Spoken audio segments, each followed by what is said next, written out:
Sebagai sekolah rintisan kewirausahaan, SMA Negeri 21 terus mengembangkan potensi infrastruktur yang terdapat di wilayahnya.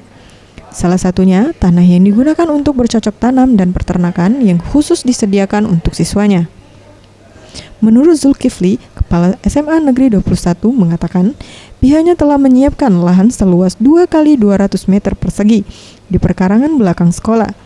Untuk tahap awal, lahan ini akan digunakan siswa untuk mata pelajaran berkebun.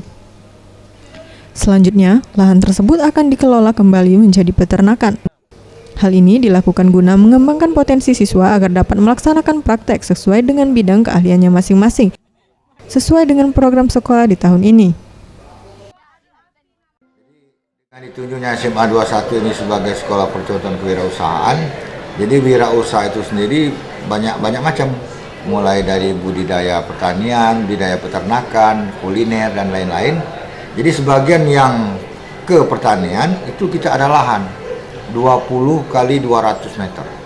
Dan itu kita bagi untuk beberapa kelompok yang memang mereka usahanya ke budidaya pertanian. Misalnya. Sementara itu, Afifah Muti, salah satu siswa SMA Negeri 21 mengungkapkan, ketertarikannya mengikuti mata pelajaran berkebun yang saat ini ada di sekolahnya, karena dengan praktek sesungguhnya ia dapat lebih mengerti dan serta dapat menambah wawasan agar dapat memanfaatkan lingkungan sekitar untuk penghijauan. Sangat membantu bagi untuk siswa karena dapat menambah wawasan pelajaran karena secara langsung kita praktek dengan alam dan tidak langsung dengan buku tapi langsung dengan praktek, jadi kita langsung bisa mengerti dengan apa yang kita lakukan. Tim Liputan Sriwijaya TV.